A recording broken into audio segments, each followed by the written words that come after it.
Well, today's topic, we're going to be talking about finding business, which is what everyone needs right now, right? Everyone, got to find business to make money. That's part of the reason why you probably join real estate. Number three, there's three reasons everyone comes to real estate: flexibility of schedule, more money, and be their own boss. That's typically it. But if you don't do what you need to be doing daily, which is lead generating, prospecting, finding business, you're not gonna make it. You will not have a good time. And majority of agents don't make it past their first year. And I think by year 2, the success rate, if you make it through 2 years of real estate, you're in the 20%. The other 80 have fallen out, or they're just barely getting by. Make sure my dog doesn't run away. He doesn't know how to run away. He loves me too much. Okay, so for those of you on Zoom, welcome. We have one person in our class today. So thank you for turning your camera on. I really appreciate that. Again, we're talking about lead generation and finding business today. My name is Nick Aspero. I got licensed in December of 2016. So almost a full 5 years in the business. I'm not really good at math. That sounds right. And my first year, I started out as a dual career agent. I was going to school full time. I was doing real estate, and I had just left the advertising business, and where I was a client services manager, and I got a $30,000 pay cut, but not a demotion. And yeah, I was just like, I'm out. I'm out. I'm gonna go get my real estate license, and I'm gonna do something completely different. And at the time, I was 26 years old, something like that. And I walked away from a $85,000 a year job. And I'm like, am I stupid? Am I crazy? What am I doing? Is this the right thing? And honestly, I'm so glad that I did, but it didn't mean that I did not struggle, because the struggle is real as a new agent. You've got to go all in. And if you don't do that, what are you doing? Do you want to make this your career, or is this just going to be a really expensive hobby? And so my first year, I did $1.3 million in volume. And unfortunately, while that was pretty good, considering dual career, blah, blah, blah, blah, that wasn't good enough for me to sustain my lifestyle, because I was already accustomed to an $85,000 a year job. Right. And so that 1.3 million was I've got to go all in on this. If I don't, I'm gonna have to find a discount flat fee piece of crap brokerage that I pay $250 or whatever to, because I can't, anyways, expensive hobby, right? So that's what I did. I ended up graduating from UT Arlington with 2 degrees. Business management and marketing. I was literally the definition of work through school, and I have not taken out a single student loan since 2009. I went to Oklahoma University in 2007 for 2 years, and I owe a ton of student debt that I'm really still trying to work through. But literally it took me 10 years to graduate college. And it's funny because I have this great professional background. Now I have business degrees, and now I have a real estate license. It's what did I do all of that for? But it worked out. I'm happy. I have found my calling. This is what I'm going to be doing for the rest of my life.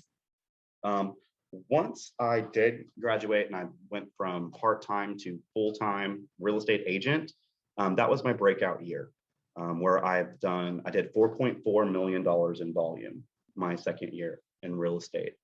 And as of my first year, going all in full time. And ever since then, I've kind of reached my potential so to say, my natural ability to attract business, I've kind of capped that. So we're going to be talking about different methods on how you can find new business and be able to break through that ceiling. So I've actually reached my natural ceiling of achievement, which is about $4 million in volume for me, which is great. You know, that's awesome. That's an awesome amount of business. It's made me a top producer. I'm on the Agent Leadership Council. I'm also on the Keller Williams Rainbow Network. I'm also involved with Keller Williams Young Professionals. If you're under 40, you qualify for that. If you're not, I'm sorry, but welcome to real estate. Hi, welcome. Isn't that funny though? Under 40 is considered a young professional in the real estate industry. It's like, but that's because the average real estate agent's age is 55, I think. So it's kind of wild to think about. I'm 32. And I'm still feeling right and young.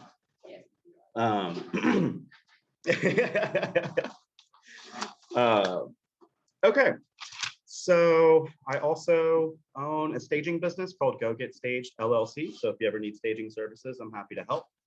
It's been featured on HGTV's House Hunters, which is a nice, cool plug for some of my business and on my listing appointments.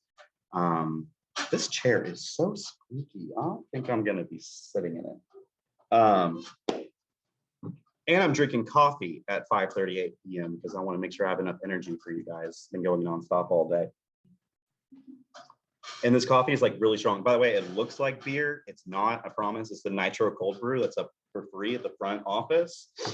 And it's awesome. It's jam-packed with caffeine. I'm going to be talking a million miles an hour at the end of this. And squeaking this darn chair away. Okay, hey, we're going to stand. I'm going to be standing and give you guys maximum energy. I'm very passionate about today's subject. I've been teaching this class for about 3 years now, and I've had a lot of students come and go through this program, and I get a lot of really good feedback on it. And again, like I said, I'm not going to be teaching off of a video today. You're getting me and me and nothing but me. So if you don't like me, go ahead and pop off. I'm just kidding. You can stay. Okay, so people on the call and people in class, I'd like to just get your name, which I can see your name on here. That's, you know, that's fun. Give me a fun fact about yourself. Like, what do you do for fun? Are you involved in any organizations? And then tell me, what is something that you need in your business right now? And I'm going to kind of call this coaching opportunity for every one of you. This is Archer. I'm sorry, he's mine. We just came from the dog park. He should be tuckered out, so he'll lay down here soon. For those of you that tuned in late, my puppy is here with me. Okay, let's start in class. Ma'am, what's your name? Front row. My name is Maria Cantana. Okay. They're very busy right now, and I'm trying to start. Yeah, I want to communication post office. Gotcha. What's something that you need in your real estate business right now? Right now, I just need to learn the cost of Paperwork. Paperwork will come in time. I think the hardest thing right now, sorry, he's calling up. He does like you must smell nice. I think the hardest part is not the paperwork. It's actually getting someone to trust you to navigate them through their real estate transaction. If you can find someone that wants to buy or sell, we can help you do the rest, but you need to have a client. So if you're one of those people, it's like, hey, I'm not going to start talking to people about real estate until I get my business cards or until I set up my systems. And you're basically making a plan to make a plan, and you're not doing anything that's going to grant you any business. So like, you got to find someone that then you get to work on paperwork with, right? So it's like, oh my God, I got my first listing appointment. It's like, that's awesome. Now you can work on how to figure out what the heck you're going to do, right? But we at Keller Williams will help you through that. But finding that person that wants to buy or sell or invest in real estate, that's the challenge in this business. So don't stress about your systems. And I mean, you got to work on those, right? Those are things that you need to do, but it's not something that you should be working on 8 hours a day. You know, spend 2 hours a day or however long you need to work through that, but make sure you're doing activities that is going to generate people interested in buying or selling. Because if you're not doing those activities, you're pretending to be a real estate agent. How does that feel? Yeah, I mean, you can get the business cards, you can get a name tag, you can do all these things, and you look like a great real estate agent. But if you're not doing anything, if you're not talking to people about real estate and asking them, hey, do you know anyone that's looking by chance? What are you actually doing? It's an expensive hobby. Don't be a secret agent. You ever heard that? Don't be a secret agent. You should be standing on top of the rooftop. You should be going to Home Depot wearing your name tag, because every one of those people is either in construction or a homeowner. You know, like, do something. Okay, you ma'am, what's your name? And I need a fun fact, or what you do for fun, or any organizations you're involved with. Archer, come here. If you stop petting him, he'll go away. Yeah, just don't touch him. He wasn't raised with treats, he was raised with praise. So if you're petting him, he's doing the right thing. Come here, go lay down. Anyways, what's your name? And Angie. okay, hi Angie. This is my third meeting here. One was online. I did work behind here. Started a new job. Okay. Before then, I just was always in the medical field. I've always had people just talk to me. And just tell me their life business. So I think that maybe I believe. So, that's great. I think I can get people to talk to me, and I can help people a little bit more in different aspects. Yeah, that's awesome. It's definitely a huge plus to be a people person in this business. If you're not a people person, it's time to start getting there, because it's all about relationships. And the more relationships you have, the more success you're going to have. And we're going to talk about that a lot today. Okay, online, who wants to go first? Okay.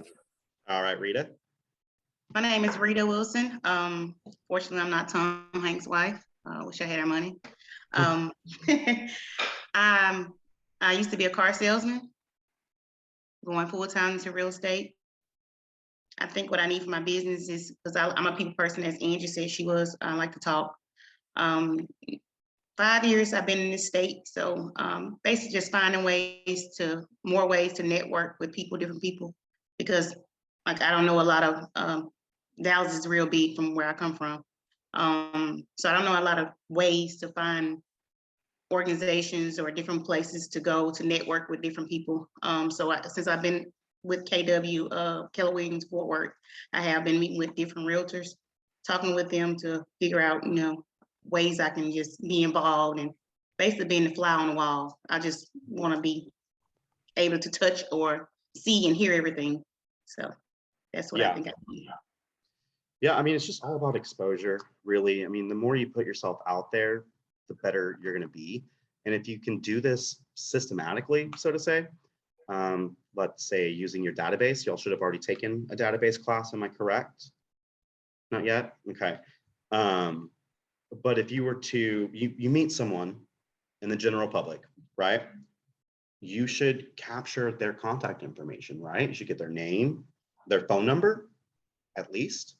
And then that is going to be your first step to building a relationship with them. Oh, okay. I thought you were saying it was a certain. No, you're okay. In that class, really? But no, it's like, so you should really be capturing their information, right? Because then, a week or two from now, you can call them, or you could make friends with them on Facebook and say, hey, I saw little Susie Q did really well in volleyball. How's she doing? And just really start building that relationship. And if you do this systematically, you'll find that you actually will have more friends, more meaningful relationships.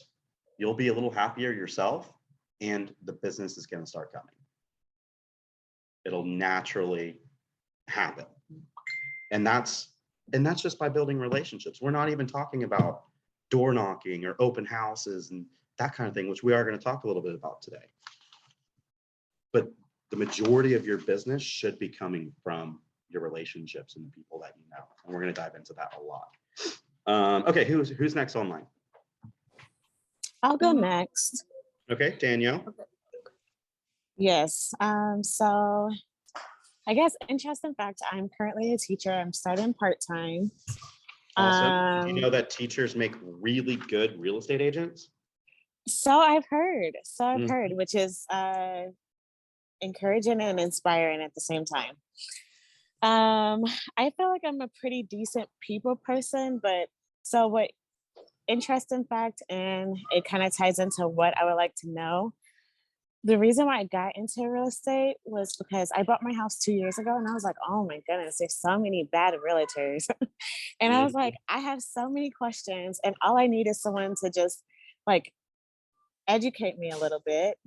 Because I like to be detail oriented. I want to know about the process. I don't want you to just, I don't know. I was like, I want more and I wish I can be more for someone else and make it easier for them. So that's what even got me interested in doing it in the first place. My thing is, I want to not be so salesy. I want it to be authentic.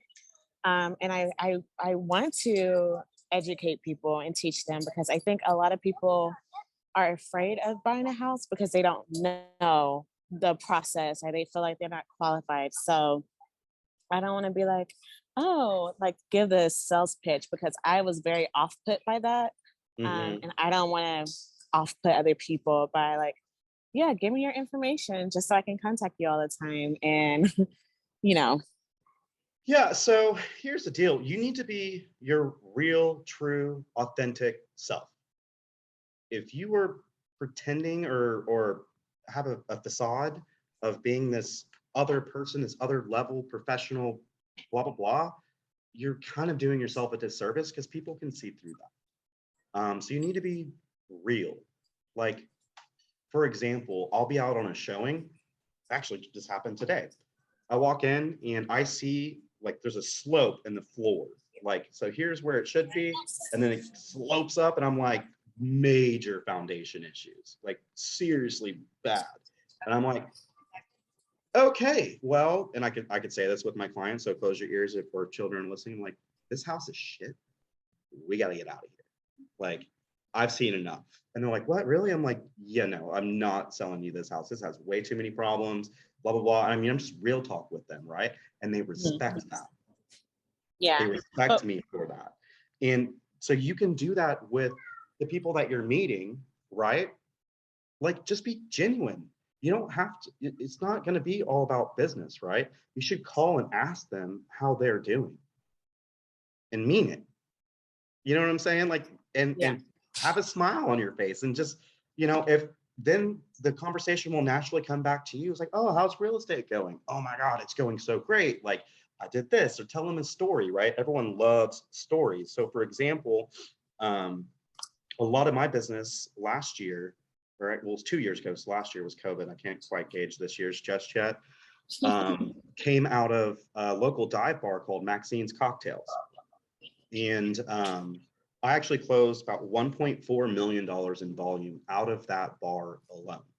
And I would walk in and I would be dressed just like this, slacks, dress shoes, name tag, the whole 9 yards, right? But it's a local dive bar. I mean, like, bikers go there, like older people, whatever. And everyone's like, what do you do? Why are you coming in here dressed like that? And I don't care. I'm just being my authentic, true self. And plus, you put 2 or 3 drinks in me, I will talk to the wall if it talks back. Like, seriously. And so people be like, oh, so you're in real estate. I hear the business is going wild. How's it going for you? And I, like, whenever I was brand new, I was like, oh my God, it's going so great. Like, I just did an open house this past weekend. Me and Archer went for a walk and did some door knocking. I got to meet so many awesome people.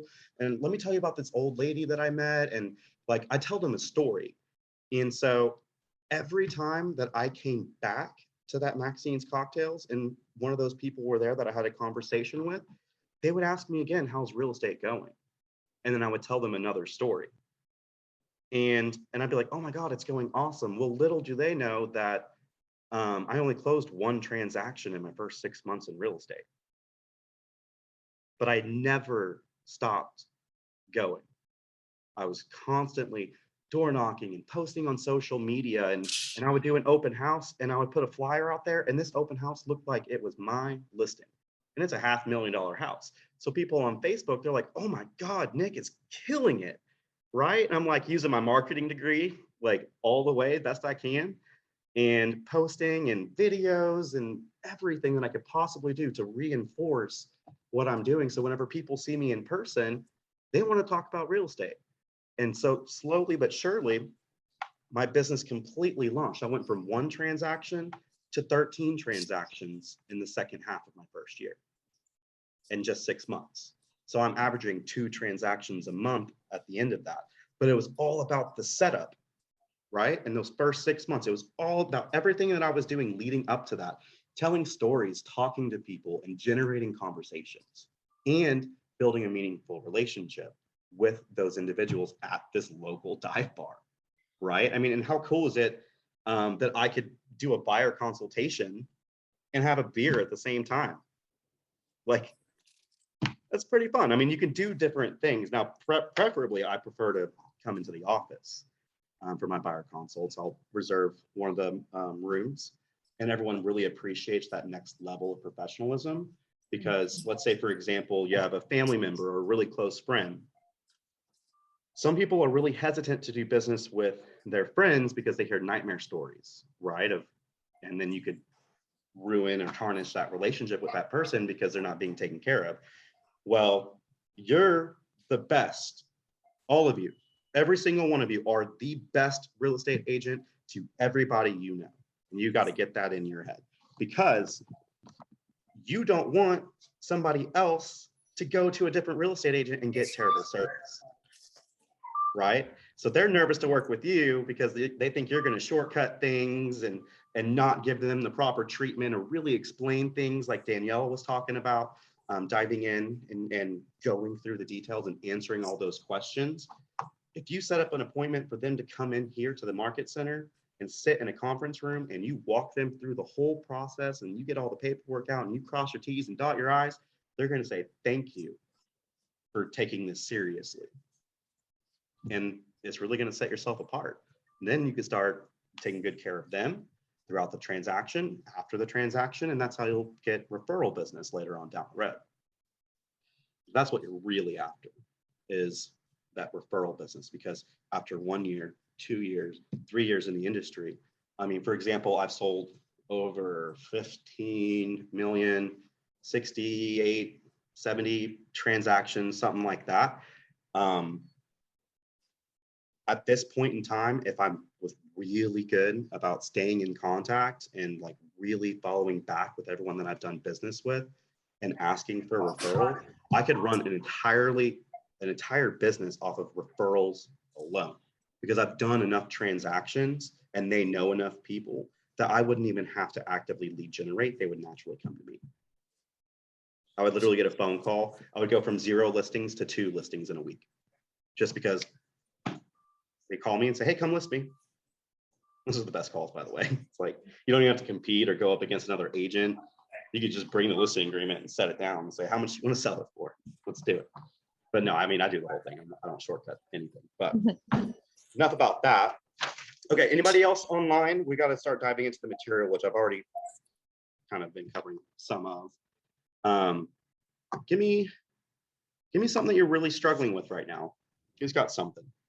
This is Alicia, and guess I'm struggling with my leads. Like, I'm not too sure. So now this week, I'm like, okay, do I purchase leads? Because somebody reached out to me like bow leads or something. So what's your advice on that? How does that work? I don't buy leads. Okay, you generate them yourself and go from there. Okay. Yeah, and like I was telling you earlier. Go ahead. I'm just in an area where, trying to figure out how to go about doing certain things. Like, I'm unsure, like if somebody said, like I was listening to you talk about open houses. So I was unsure if somebody listened to open houses, if I could share that on my Facebook platform. So I don't know how things really work. and I don't want to do the wrong thing. Yeah. So all you got to do is reach out to that agent and say, hey, is it okay if I market your listing? Okay. And who the hell is going to say no to that? Honestly, if it's my listing and you want to market it, please help me sell this damn thing. You bring the buyer too. I don't care. I want it sold, right? Okay. That's the only way we're going to make any money. So anytime I have a listing or any agent in the office, just ask them, hey, can I market your listing? Shoot, it could even be an EXP agent or anybody else. You can reach out to them and say, hey, I would love to market your listing. I got a phone call about a month ago. It was a listing in a really hot area. And a random agent called and asked, hey, do you mind if I market your listing for you? I'm going to run some Facebook ads and stuff like that. I'm like, go for it. You know, help me sell this thing. I don't care. So that's something that all of you can do. You can pull a $1 million listing and ask for permission to market it, and they're not going to say no. If you're trying to chase that luxury market and trying to go after that, if you're trying to go after that next tier, I'm not a luxury market kind of guy. I would love to list $1 million house, but the most I've ever listed was like a 600, which is still kind of luxury, but I've never even sold that much house. I'm also 32 years old. I don't know a lot of millionaires, so you know, it's not really my. But then again, I'm also going to a dive bar. I play on a pool league. I've done bowling league. You know, so it's kind of like my sphere of influence isn't of the high influential class. So my average transactions like 250, 300,000, less than 200. I'm struggling to get those offers accepted because it's a, you know, crazy bidding war under 200,000. It's a tough market, but you get good at it. And that's what's going to also help set you apart is getting out there and doing the thing, right? I can write an offer in like 5 minutes, like no problem. I mean, fully filled out, almost perfect, just because I've done it so many times because I work with more buyers than I do sellers. And I think a lot of that's to do with my demographic, my age demographic. I work with a lot of first-time home buyers. So I'm really good with first-time home buyers. I can say I specialize in first-time home buyers. So there's a lot of things that as you gain experience, you're really going to start working your way through that. But the biggest thing that you can do to change your life right now is to build up all the relationships around you. That is your number one objective right now, is to pick up your phone and call every single person that's in there. And if someone that you talk to, you're like, oh my God, I don't want to call them. I haven't talked to them in 10 years. For the love of God, when you do talk to them, do not ask them, hey, do you know anyone that's looking to buy, sell, or invest in real estate? I mean, how many of you have ever been contacted on Facebook Messenger and someone's trying to sell you Cincy or Etsy or Spark, you know, all that stuff. Y'all know what I'm talking about? Mhm. And they reach out to you and then they ask you, hey, you want to buy this? Or, hey, what are you doing for life insurance? And you're like, really? Is that what our relationship is? I'm just a piece of meat to you. So seriously, like if you're not building that relationship, I mean, if you haven't talked to this person in 10 years, say, oh my God, it's been 10 years. How have you been? What have you been up to? Don't even talk about business. If it comes up, you know, hey, what are you doing? Oh yeah, I'm doing real estate. How are things going for you? Flip it right back onto them. Don't even talk. You want them talking as much as possible. How many of you have heard of the Ford method? Okay, if you have a pen and paper, I want you to write this down. Write down Ford, and you can do it like vertically because it's an acronym, or however you want to do it. The first letter F is for family.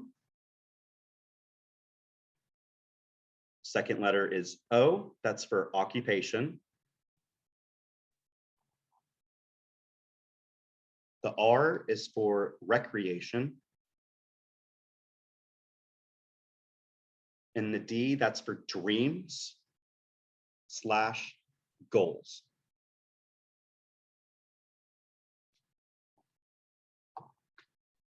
Every conversation you have with anyone, anywhere, anytime, you should be doing this. You should be asking about their family. They have children or dogs, whatever it is. Like my family's right there, my little Archer. Ask me about my dog anytime. I'll tell you all about him. But people with children, if anyone on this call have children, you'll know what I'm talking about. They love to talk about their children.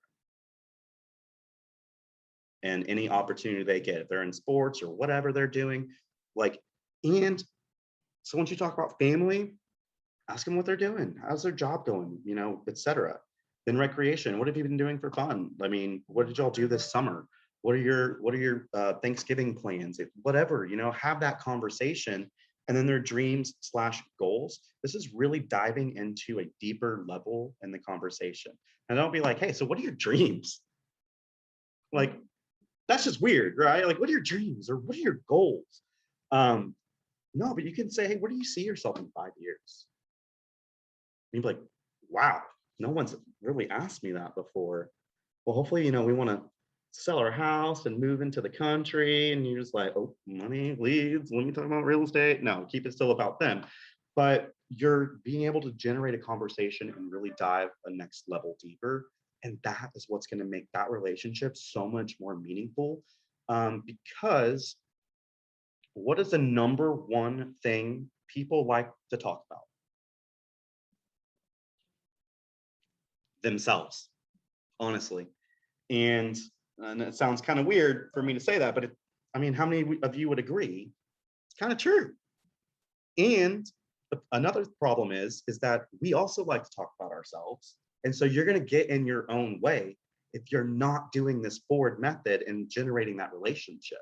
What's going to happen when you don't talk about yourself and you flip the conversation onto them and you dive that next level deeper and they get the opportunity to really talk about themselves and kind of go deep, they're going to naturally like you. And what is the number one reason people will choose you as their real estate agent? Trust, yeah, maybe. People work with that they know and that they like and trust. So they don't know you and they don't like you and they don't trust you. How are you going to get some real estate business out of that? And that's not going to happen. So the best thing you can do to get someone to know you and like you and trust you is to really do that forward method and talk about them. And so maybe you're not a social butterfly where you get 2 drinks in you and you can talk to the wall like I can if it talks back. This is really going to help you break out of that and start building those meaningful relationships. It's very, very important. No, Archer, I know there's people giggling outside. Okay, so let's go ahead and dive into the material. I know I didn't get to everybody on the Zoom call, but we do have a lot of material. I think this class lets out at 7:30. Okay, I'm going to try to get through it. I'm almost through my coffee, so I'm going to be talking pretty quickly. Okay, so how are your phone calls going? Are you doing phone calls? Okay. Rita, how many calls did you make yesterday? I just met with Christina today to set up my technology. I'm new. Okay. Well, tomorrow you're making some phone calls. Yeah. Yeah. But for us, just talking to family, I probably plenty of them. Yeah, that's a place to start. On new, did I say your name right? Yes, that's just How many calls did you make yesterday? I made few. I'm not sure how many, but I haven't. It's so funny that whenever I drive and then I see the van or truck, they say it's like plumbing, whatever. I take a picture and when I go home and I call them, I'm like, hey, I saw your ad, blah blah blah. I'm a real estate agent. Maybe we can be in contact and switch or. So I do that, and then I stop by one landscaping person, and I stop by whenever I see in my neighborhood they're building houses or rehabbing.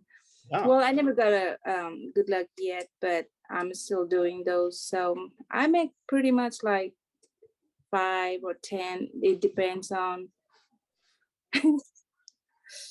Yes, I'm making 4 or 5 calls, 5.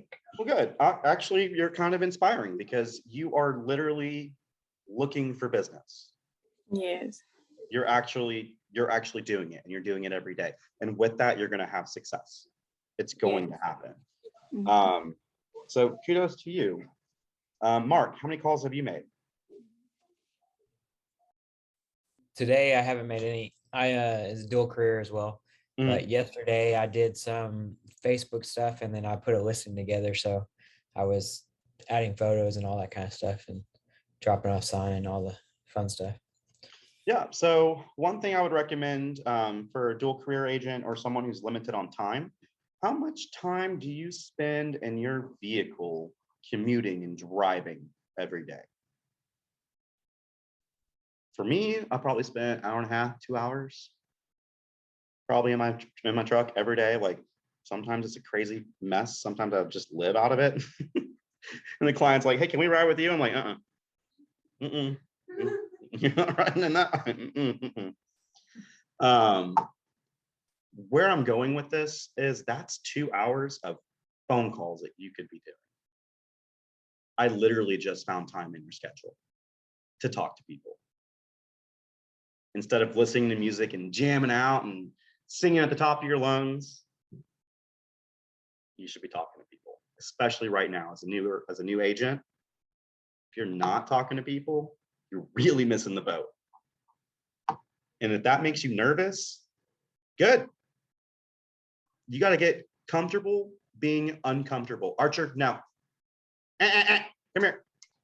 Sorry, guys. Come here. Yeah, Lay down. this last year, the number of people that I've talked to that either just bought or were waiting on their house to be finished or, things of that nature that transacted in the last year, there was quite a few. How does that make you feel? Just missed opportunity, Mhm. And then some of them, I even talked to them in time, but the whole being new thing, they were already hesitant, but they were already in talks with some people. But some people I missed by like a week. If I had just reached out a week earlier, it would have had opportunity. Mhm. I mean, it makes you a little nervous to pick up your phone and actually start talking to people. Like all you're doing is just trying to be friends with someone, and ask about their life and how they're going and how things are doing. And then they're going to ask, "What are you doing?" And you're in real estate. And they're like, "Oh, we've actually been thinking about selling our house." Boom. That is a lead. And it's going to naturally come up, right? You don't literally have to be awkward and ask them for business. And if you call someone and they answer and they're like, "Nick, why are you calling me? I haven't talked to you in 15 years. And they're like just extra turdy to me. I'm like, I'm going to delete that contact. That's not a friend. That's not someone that's ever going to do business with me. They don't even want to talk to me. If they don't want to talk to me, I don't want to talk to them. I don't want to work with someone like that anyways. So if there's someone in your phone that you're like, rip the Band-Aid off, call them, see if you can build a relationship. If not, they say, lose my number, lose their number. And keep moving on. I mean, seriously, you have a gazillion contacts in this, and you should call every single one of them. Like you got their phone number at some point, sometime you've met them. So utilize that and start building that relationship. You can also do this with Facebook. How many Facebook friends do you have? Someone throw out a number. Do you know how many Facebook friends you have? About 3,000. 3,000? That's 3,000 opportunities. You can literally call them on Facebook Messenger and say, they'll be like, "Why are you calling me on Facebook Messenger?" Be like, "Girl, because I don't have your phone number." Let me get your phone number. I'll call you next time, or I'll shoot you a text message and we'll stay in contact that way. But that's 3,000 opportunities. That's amazing. You have way more friends than me. I have 2,000. I have 2,000 opportunities. And let me tell you, I pull a lot of business off of my Facebook. We're not going to talk a lot about social media marketing today, but because today's class is about prospecting and finding business. But your social media and marketing is going to reinforce that you are a real estate agent. So you're having these conversations with people, right? Then you can post on Facebook and say, "Hey, I'm doing this open house," or "Hey, look at me, look at me, look at me." And they're going to see that, and it's just going to be a reminder hey, I'm in real estate. Hey, I'm in real estate.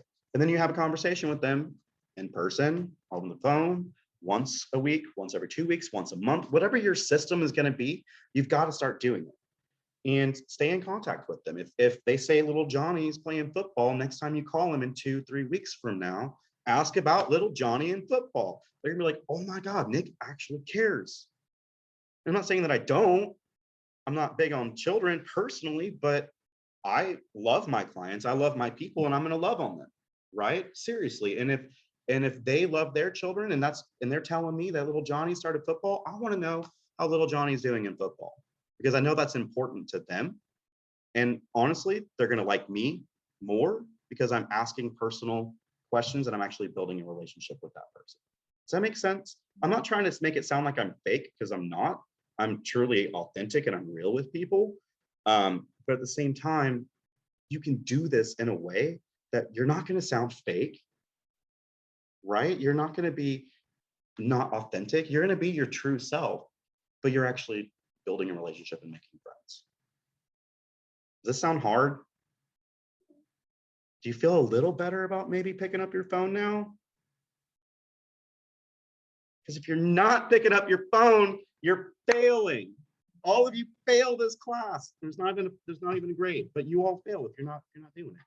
You're going to fail in this industry if you don't talk to people and build a relationship. Question about that. Okay. I guess the fear that people have, me myself, I don't know a lot. But I Archer, come here. Leave her alone. like building, it's like, what do I can't talk to them about anything. I would have to say, well, I'm not there yet. Because I'm not an agent. Mm-hmm. And I'm just starting to read on how to pass the test. So one thing I would do if anybody else is on this call that's in pre-licensing, is tell your story. Like, hey, how are you? How are you doing? How are the children? Blah, blah, blah. Oh my God. Well, actually, I'm studying to get my real estate license and I'm taking this class. I took this awesome class last night from this skydiving real estate agent who broke his foot in 3 places and his back in 2 places and his hand in a skydiving accident, and just tell him the story. And that's a true story, by the way. That's me. Tell him a story and start telling your story, because you can actually build a following around it. For example, I bought a 5th wheel trailer that I'm going to be moving onto my property, and I'm going to live in it while I'm building a barn dominium.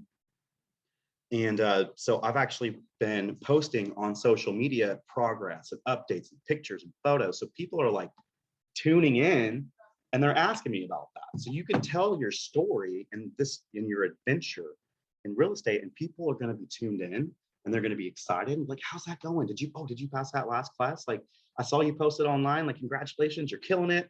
Like, you can build this whole story and have a following, and people are going to buy into it. And then when you're licensed, you're like, oh my God, I've already took all the training classes. You guys have been following me this whole time. I can't wait. I'm ready to go. Who wants to buy? Let's do it. I'm ready. I'm the best real estate agent there is. I have the best team behind me. Nick, the skydiving real estate agent who broke his crap, is behind me. We have a great team here. You know what I'm saying? So it doesn't have to be just about you as a new agent. You're like, oh my God, I'm new. I don't know what I'm doing. And they're not going to trust me. Just get someone who's interested in buying or selling, and we'll help you the rest of the way. That's the hard thing. And they're only going to do that if they know you, like you, and trust you. So what are you doing to build that relationship? The business will come. It will. But it takes time, energy, effort that you've got to put in every day. And I don't care if you have $0 in your bank account and you cry yourself to sleep every night. When you wake up the next morning, or you go out in person, or you go out to a little dive bar, local dive bar, you tell them how awesome real estate is and how awesome you're doing. And you post on social media and you fake it till you freaking make it, because it's going to happen. Whatever activities that you're doing today is going to come back to you in 2 months, 3 months. That's about the time frame for your activities, your return. Now, you can have some success if you called 100 people in your phone. The chances of 1 or 2 of them wanting to buy or sell right now are pretty good. You might find actually 1 or 2 people that have an immediate need, but the rest of them don't have an immediate need. So what you're doing is you're actually looking for their friends and their family. So you know 100 people and they know 100 people. If you build that relationship with them, as soon as they hear somebody else talking about real estate, like, oh my God, you've got to use Nick Aspero. He is the best darn agent there is. Let me get you his contact information. So because I've built a meaningful relationship with 100 people and every single one of those 100 people know 100, what is that? 100 times 100, is that 1,000? I'm literally reaching 1,000 leads potentially. That can be a referral business based on those relationships alone. Now, what if one of those people is like Rita and knows 3,000 people and they're an influencer? Seriously, that is the best person to have in your friend group or in your pocket, or if you do a real estate transaction with them, it's the absolute best. Because just last year alone, one of my previous clients who is an influencer type person sent me 6 transactions, six referrals last year alone, just one person. It's very important. Okay, how do you guys feel about scripts?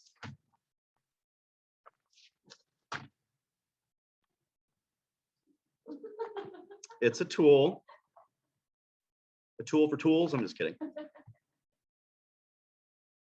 Honestly, like I said, I've been teaching this class for about 3 years and everyone's like, I hate scripts. It doesn't sound like me. It sounds fake and blah, blah, blah, blah, blah. And I get it. I totally get it. But it's important because you need to know what you're talking about and how to talk. And some of these scripts have objectives behind them. And for example, that objective is getting to an appointment. So if you're not practicing scripts, and people on this call, if you want to put in the chat box your phone number, if you're in the class, maybe exchange phone numbers, get your Ignite script book out. If you don't have that, it's in your Ignite resources, and start practicing these scripts. And I would challenge you to go verbatim, blah, blah, blah, and sound like a little robot at first. But what you're really doing is you're internalizing the scripts. And there's different scenarios for everything. What happens if someone wants to buy? What happens if someone wants to sell? What if someone has a friend? What do you say? How do you say it? And how do you get to that appointment? That's what these scripts are doing. And it's important that you do this because whenever you have that opportunity to talk with someone, like, oh gosh, I remember the first time someone said, hey, I want to list my house. And I'm like, oh my God, you do? Like, really? Oh my God, I don't know what to do with my hands right now. I don't even know what to say. Awesome. Well, let me get back to you. Like, because I wasn't well rehearsed in scripts and didn't know exactly what to say and when to say it. Now I'm 5 years in the business. I know exactly what to say and how to say it and sound like I'm awesome. And that's what these scripts are going to do for you. So for example, the script I have up here is a script for calling. Can you all see this okay? This is if someone gave you their contact information. So my friend that sent me 6 transactions last year, this is an example of the script that I would use. So I'm gonna say, hey, Risa, this is Nick with Keller Williams Realty. Your name was actually given to me by Tammy, a really good friend of mine. And she wanted to make sure that I actually give you a call. Is right now a good time to chat? Awesome. Well, Tammy said that you were actually thinking about selling your house in like the next 3 months. And she wanted me to give you a call and make sure that you were actually in good hands and have that, the absolute best, which, I try not to brag, but that's actually why I'm calling. Since everyone likes to know what houses are selling for, I'd love to share my real estate app with you. It's completely free. And that way I can send you information. You can look at houses anywhere from Texas to Canada if you wanted. And it's no cost to you. And I can actually text you a link to it. Would that work for you?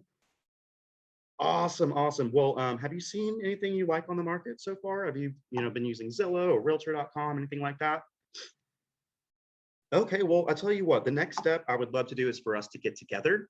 That way I can answer all your questions, kind of go through the process. Typically, it's like a 30-minute appointment, but I really like to make sure you're taken care of. And so I would at least carve out about an hour and we can really dive through the process and I can set you up on your own custom search portal and really like just get all in on this. When would work for you? Would Tuesday or Friday be better? You see how this script is going? Did it sound okay? Some of that I wouldn't use, you know what I'm saying? But you can see how I also personalized it. And did I sound really scripty? That's because this is internalized. So now, because I've read this script and I've been teaching this class for 3 years, anytime someone sends me a piece of business or referral business, the number one thing I do is refer back to that person. Like, oh my God, Tammy's been a really good friend of mine for 10 years. How long have you known Tammy? Or how do you know Tammy? Well, she gave me your information, said that you were actually thinking about selling your house. And so you want to make sure you were in good hands. So that's actually why I'm calling you. What's your timeline looking like? And what's that look like for you? Awesome. Well, then, hey, I would love to come out and take a look at your house. You know what I'm saying? Like, because I have that script internalized, I'm able to just, yeah. And I'm able to get to an appointment. That's the most important thing. Because if you don't have a listing appointment, how are you going to get a listing? Mm-hmm. Oh, you have to be confident. You have to be confident. If you are not confident, guys, the seller will eat you alive. You know it. Like, imagine if a vacuum salesperson came to your house and they weren't confident in selling that vacuum. Are you going to buy a $2,000 Kirby? No. Archer might. That's my dog. Anyways. So scripts. Definitely put your phone number in the chat, guys. Share with each other. Really practice these scripts. I challenge you to read them verbatim. I also challenge you to give each other objections. Like, oh yeah, we were thinking about selling, but we have an agent. Throw them some curveballs. But at the end of the script practice, give them the appointment. Give in, because everyone likes to win. But really challenge each other, push each other, because if you're not practicing these scripts with each other, who are you actually practicing on? Would you rather fail your scripts with each other or on a potential client? Yeah. You should probably struggle with each other first. And then whenever an opportunity comes up, you'll know exactly what to say, how to say it, and how to get to an appointment. So I really challenge you to do this. There's all kinds of scripts, guys. I mean, there's scripts on, well, this other agent said that they would list it for 5%. What will you do? How are you going to handle that? And you're a new agent. You don't even know how to present your value. You're like, oh no, I'm freaking new. I guess I'll do it for 5% too. There's literally a script out there that will help you nail that 6%. I mean, for example, that other agent's only going to do it for 5%. Honestly, that makes me a little nervous for you, because if they're not willing to fight for their own money, what makes you think they're going to fight for yours? How much equity are you going to leave on the table if this agent just accepts the first offer that comes in or doesn't even price your house appropriately? How do you know you have the best representation possible if this other person isn't even willing to fight for their own money? Let me show you what I do to get homes sold for the most amount of money in the least amount of time. And I can show you what this is going to look like. And my commission won't even be a problem, because I'm going to make you money and I'm going to protect your money. And you're going to be in the best possible hands, because I'm the best real estate agent there is. Right? And if you can show that and prove that and you're scripted, you're golden. Actually, I had a friend call me who lives in North Carolina. And this is the level that you really want to get to with your relationships. Is, let's say, for example, you have an attorney friend, right? And your attorney friend moves off to Washington State. If something illegal, a legal question comes up in your life, what are you going to do? Are you going to call your attorney friend that moved to DC? You're like, hell, oh yeah. Like, hey man, I got a legal question for you. Do you have a quick second? Right? That's what you want to be in the real estate market. You want to be that real estate professional that people are calling you for advice. Hey, I know you're in real estate. I have a question for you. How does this work? Or whatever that is, because you are establishing yourself as their real estate agent. That's key. So my friend calls me from North Carolina. I'm in Texas, and he's asking me about real estate. He's asking me about this program where the agent's going to list it for 5%, and he found this other house that he wants to work with. He's already like seen a few houses with this other agent, but she's doing terrible and not returning calls and having a bad experience. And he's asking me for advice. And I'm like, boom, I'm busting out my scripts. I'm saying why you shouldn't go with this 5% deal. And I know the background history of it. I'm not going to dive into all of that right now, but I was able to script this guy and my friend into setting a listing appointment and a buyer consultation with a Keller Williams real estate agent in North Carolina. And now he's buying a $600,000 house and he's selling a $300,000 house that I'm getting 25% referral commission on for both of those transactions. So I'm literally going to have like $3,000 or $4,000 coming to me in the mail. And all I did was make the connection and script him out of going with his 5% agent who is not going to do him justice, and why he needs to have the best representation possible to get into that dream house of theirs. How do you feel about scripts now? Yeah, they're pretty important. Does it sound like I know a little bit of what I'm talking about? And it works for everybody. So you go to mykw.kw.com and you log in, click on education, resources, Ignite, and all your student resources are there, all of it, including this one, which is Power Session 3, Ignite, Find Your Business. There's script books, it's all there. And I think if you go to the kwonwardgroup.com, I'm pretty sure it has stuff there too. I haven't dove all in on that website just yet. I only go there to look at the calendar to make sure I'm not missing anything. mykw.kw.com. Ignite. Oh man, there's a crack in my little camera. Replace that. Okay, so that's enough on scripts.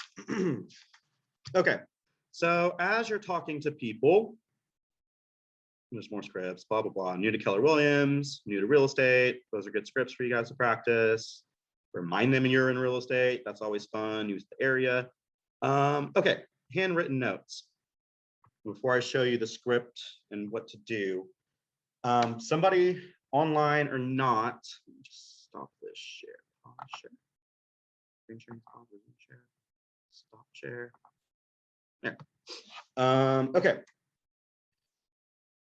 What was I going to say? Handwritten notes. Who remembers the last handwritten note they received? Anybody? Okay, it's been a while. How long ago was it?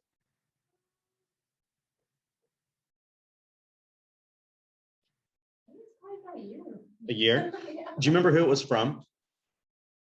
Yeah, the best friend. Your best friend? Do you remember what it said? She was thinking. That's awesome. So you mean to say a year ago, your best friend sent you a handwritten note and you remember to this day what it said? Okay. Anybody have anything longer than a year?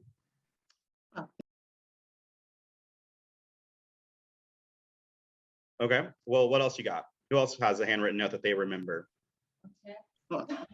Text don't count. I'm literally talking handwritten note. I have one, well, plus a guy probably longer than a year since we moved here.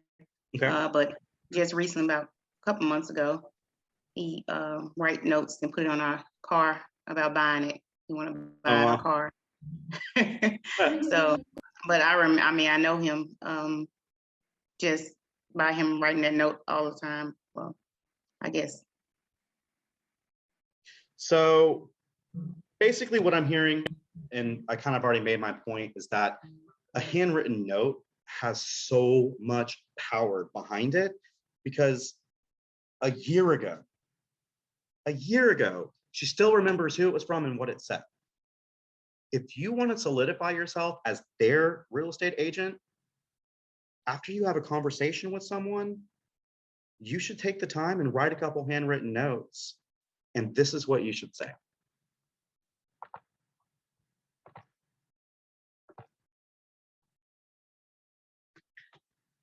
Thank you for taking the time to chat with me today. It was so great to catch up with you and let you know what I've been up to within my business. I'm thrilled to be with Keller Williams Realty, and I'm available to you at any time to be an asset and resource to you, your family, and your friends. Please call me whenever a question or need comes up. I'll stay in touch.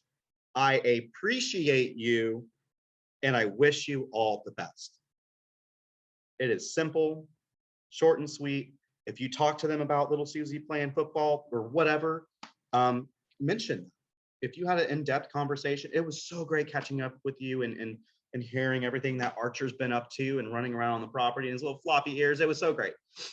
Whatever it was that you had that conversation with, tie that in. But I mean, the best thing is I'm available to you at any time to be an asset and resource to you, your family, your friends. Please call whenever a need comes up. I'll stay in touch. I appreciate you and I wish you all the best. That is so powerful, guys. You are literally just took the shortcut to solidify yourself as their real estate agent. This is something that you need to be doing every day. You are brand new in real estate. You need to solidify yourself as a real estate agent. And this is the quickest way to make that happen, because it has so much power that in a year from now, they're going to remember that handwritten note, who it was from, what it said. If you ever have a need, call me. I appreciate you. I wish you all the best. It was so great to tell you what I've been up to in real estate. They're going to remember that a year from now. So if they have a real estate need, who are they going to call? You. Unless you haven't been staying in touch with them. But still, I mean, how powerful is that, guys? How do you feel about a handwritten note now? Archer? Sorry. Come on, give me some feedback. How do you feel about that?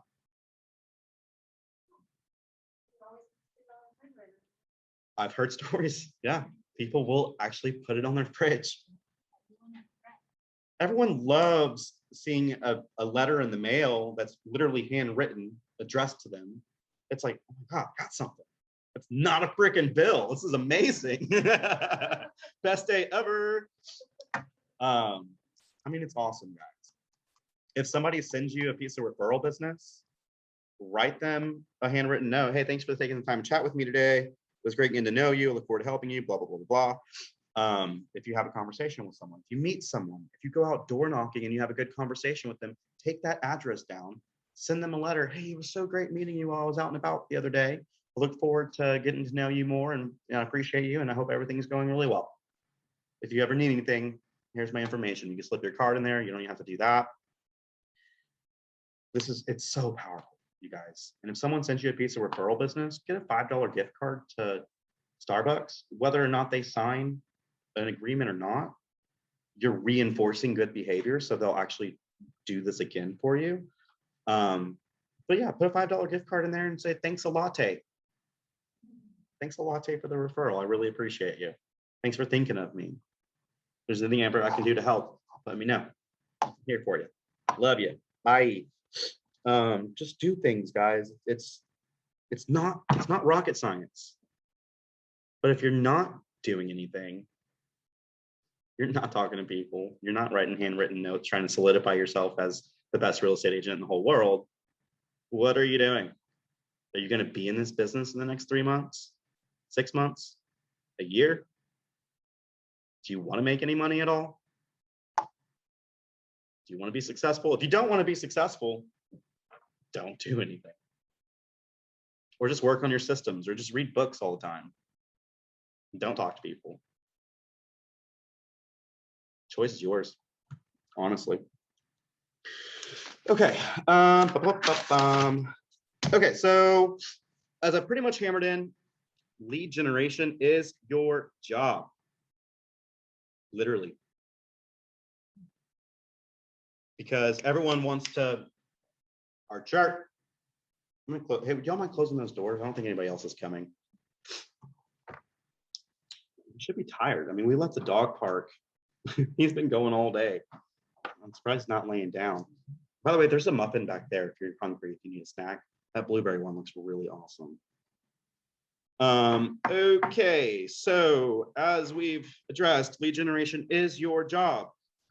I mean, everyone wants to do all the fun stuff, right? I want to do open houses and I want to show people houses and we want to do this listing and look at this, look at me, look at all this fun stuff. But if you're not lead generating, you don't get to do any of the fun stuff, right? So this is your job. They don't tell you that in real estate school that, oh my gosh, this is actually hard. I've got to build relationships and talk to people. And I don't like that. It makes me uncomfortable. I thought I was going to be instantly successful with a real estate license. No, it's not how it works, honey. You've got to talk to people. You've got to put yourself out there. The more leads that you have, for example, Rita, you had 3,000 potential leads, the more opportunities you're going to have to get to the contracts, right? And to a closing. It's a funnel. The more you put in that funnel, the better luck you're going to have at the bottom. So if you don't know a lot of people, now's your chance to put yourself out there. You need to start doing things. You've got to build face-to-face relationships with people. You like join a bowling league like I did, or join a pool team. I mean, I play billiards. That's what I do on Monday nights. I probably had a little too much fun last night. But at the same time, like I am meeting people constantly. And I'm constantly talking about real estate. It is literally my life. Eat, breathe, sleep, real estate. And that really rubs off and that success will follow, guys. It takes time. It does. But the more that you're talking to people, the more opportunities you're creating, that's going to lead down that funnel. What are some benefits of prospecting?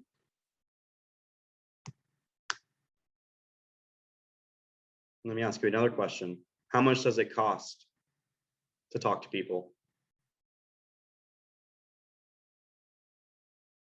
If you want to be a club. Yeah, I mean, but I mean, does it really cost that much to pick up your phone and talk to someone and call them? No, it's relatively cheap and free. If you wanted to go door knocking, and we're going to talk about this in a minute, how much does that actually cost you? To get out and face-to-face and meet people and talk to people, relatively free. So I was talking a little bit about marketing earlier, right? Well, marketing is time and money spent over time. And that will help give you a return on your investment, right?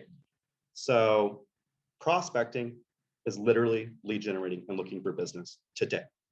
So a benefit of prospecting is you can get immediate results. If you picked up your phone and called someone, they're like, oh my God, I'm so glad you called. We're actually thinking about selling our house. That is an immediate result that you would not have gotten had you not made that conversation or made that phone call. And that happens. Normally, when I used to teach this class, I actually had more time. I had a 3-hour time frame instead of a 2-hour time frame. And I would seriously make you pick up your phone and call someone. And I would have so much success with it. I would always have at least one person in my class that left with a lead that day. Because everyone's just so scared to talk to people. I'm like, no, we're doing it. We're doing it right now. But we don't have enough time for me to do that. I barely have enough time to cover all the material that I have for you. But there is somebody, you know, right now that has a real estate need. There is someone out there, and it's your job to find them. It is. It's your job. There are so many people in the city of Fort Worth, Dallas, Fort Worth, this whole metroplex that have an immediate need to buy, sell, or invest in real estate, and it's your job to find them. How are you going to do that? That's for you to decide. There's plenty of business out there. Okay, so the 4 C's of prospecting, we've already kind of pretty much covered this. You are going to capture their information. If you don't get their phone number and their name, you're really failing. You're totally failing. You're going to connect by establishing a relationship. We covered this, right? The Ford method. Then you're going to close, asking them for an appointment. We've covered this. Scripts, that's going to help you get to being comfortable asking for that, right? And there's so many different ways to close. You have soft close, open close, etc. And then you want to cultivate by maintaining and strengthening that relationship. That is calling them again in 2 weeks, in 3 weeks, following up and being like, oh my God, little Susie Q in volleyball, how's she been doing with that? Whatever, you're going to cultivate and maintain and strengthen that relationship. You're going to have a much happier lifestyle. You're going to have genuine friends. And seriously, you're going to have massive, massive amounts of success because people work with, they know, like, and trust. Okay. Then when you go back and reinforce that with marketing, etc., you're going to blow it out the water. It's not rocket science. You can be really successful just with the people that you know. So we pretty much covered all of that. So these are the different closes, right? Hard close. Let's meet. Soft close. I've really enjoyed visiting with you. When would you like to get together and discuss this further? There's all kinds of different close. You guys pretty much should understand that. You can cover this on your own time if you're really want to dive in deep, but we kind of covered most of this. Cultivating the relationship. I mean, there's touch campaigns, right, in Command. There's all kinds of resources that Keller Williams offers that you can automate systems to stay in contact with them. But that's something that you're going to need to figure out and what's going to work best for you. How are you going to stay in touch with everybody? How are you really going to strengthen and maintain 100 relationships? I mean, where you can pick up the phone and you can call them your friend. Seriously, how are you going to do that? You've got to figure this out.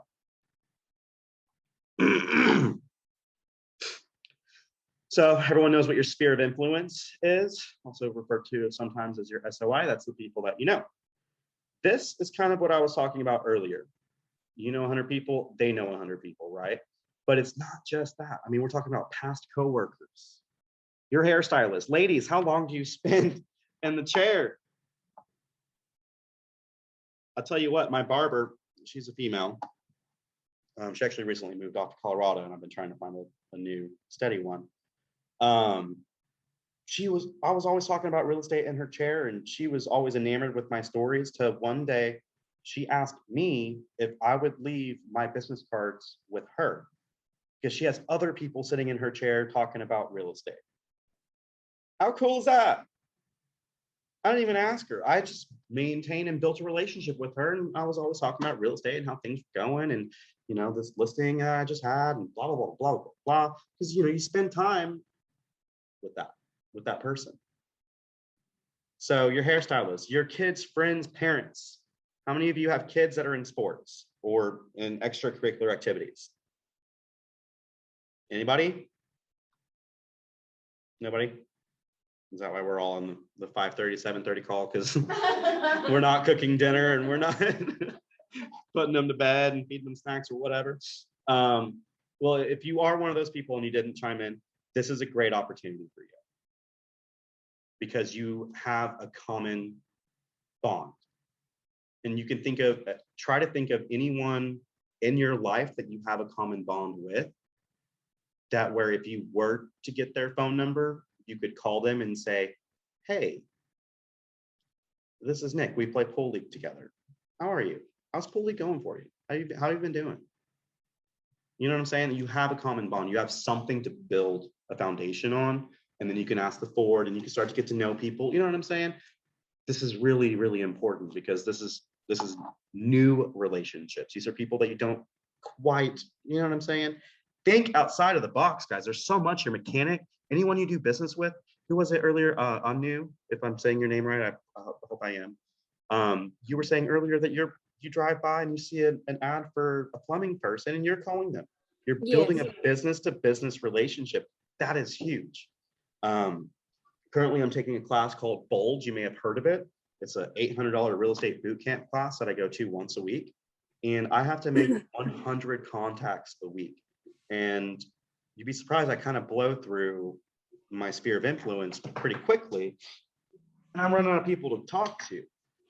So I actually ended up calling one of my title people And I asked her about, how she's doing and blah, blah, blah. I was like, hey, by the way, do you know anyone that's looking to buy, sell, or invest in real estate? And she's like, you're taking bold, aren't you? And I'm like, yep, sure am. I'm running out of people to call, and you're on there. I'm real with people. I shoot them straight.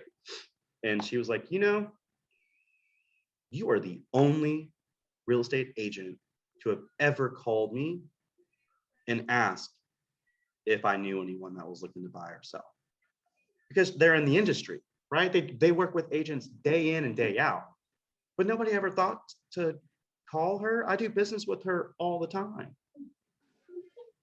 And guess what? Since then, I've ran comps on her house, and you know what I'm saying? She knows people. So if I can be that industry's preferred real estate agent, how huge is that?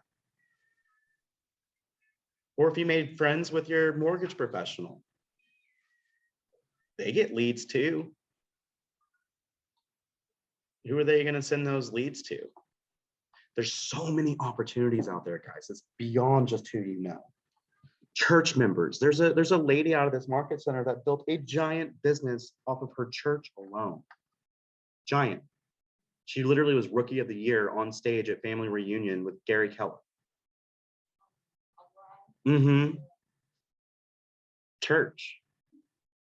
And everything just kind of expanded from there. Plus, she's also bilingual. That helps. So if you speak another language, I would make so much more money if I could speak Spanish. But I can't do it. I need to learn.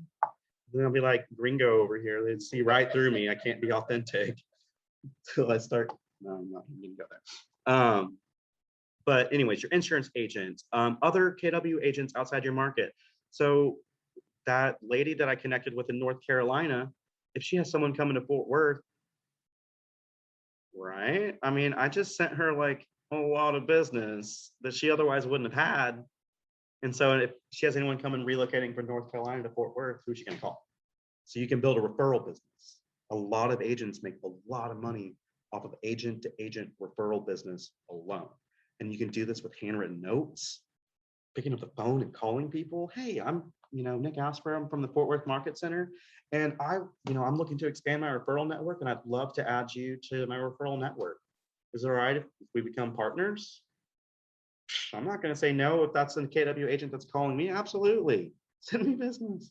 That's what I'm thinking, right? And that's what the other agent's thinking too. So this has happened to me multiple times because I've been to family reunion in New Orleans and in Dallas. Those are the only two ones I've been to. I've been to Mega Camp in Austin a few times. I'm probably going to Orlando this year. And I'm meeting these other agents. Well, these other agents also get my contact information and they send me a card.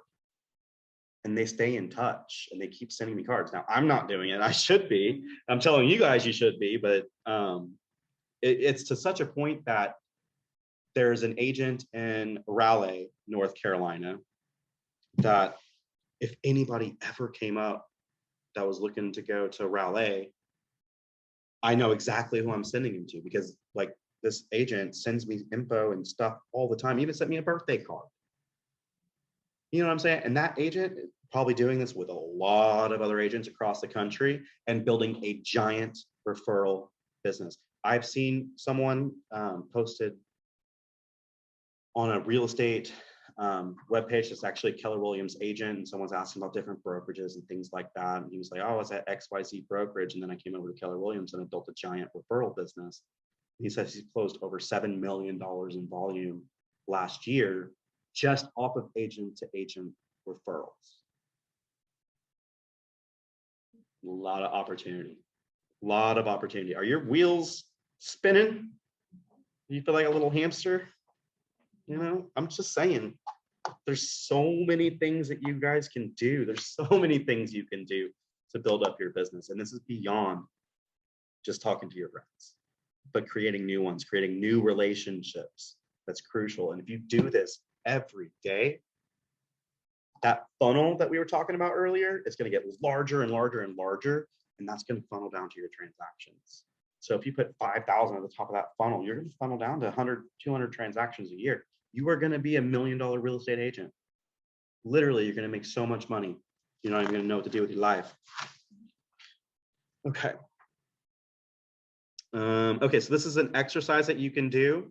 I've challenged you to do this on your own. For time's sake, we're gonna skip over it, but it's all those categories: teachers, your kids, church members, clubs, volunteers, relatives. Do not forget about your relatives, guys. They have real estate needs too. And I cannot tell you how many times I've heard someone say, oh my God, my aunt bought and sold with a different agent.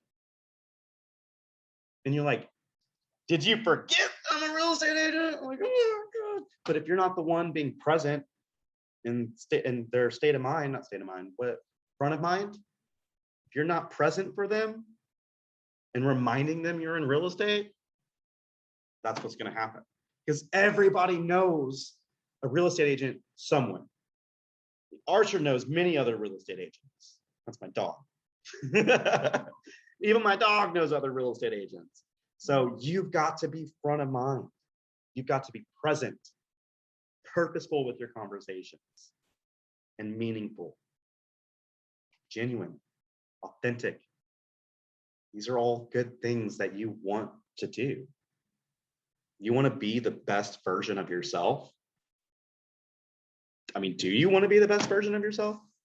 Do you want to be successful? Am I hitting home for anybody? Do you feel a little different today than you did tonight, than before you came in? I do. I was like talking to Miss Christina earlier today. I was telling her I'm like so lost, but I feel much better. Just attending this class tonight because I thought about a lot of this, the sphere, the family members, and didn't think about Facebook. You know, like I said, I have 3,000 friends, but that was one I didn't think about. But like you said, the more people you talk to, the more people they know, and the more people the people they know. So Exactly. I do. I feel And- better. And Rita, what I'm going to challenge you to do is have meaningful conversations with the 3,000 of your Facebook friends and systematically do this. Also, everyone on Facebook, I guarantee you with that many people on your Facebook, every single day is somebody's birthday. So all you got to do is on that day, plug that into your database, say, hey, this is their birthday, right? Command has a birthday tab. So you can add the contact to your database. Birthday, you can set them up on a birthday campaign where every year it'll send them a happy birthday. But I'm challenging you, everybody here, to pick up your phone and at least text them and say happy birthday. And I challenge you to take it a step further. What are your plans? What are you doing today for your birthday? Happy birthday. Hey, what are you doing today for your birthday? Then you just create a conversation. And they're going to tell you, oh, I'm not doing anything, or oh, we're going out to dinner or whatever. We're going to go do this. And if you're available, hell, invite yourself. Be like, hey, I want to do that. That sounds fun. Let's celebrate your birthday. I mean, if not, that's fine too. But I have done this every day. I go to my Facebook and I say, whose birthday is it today?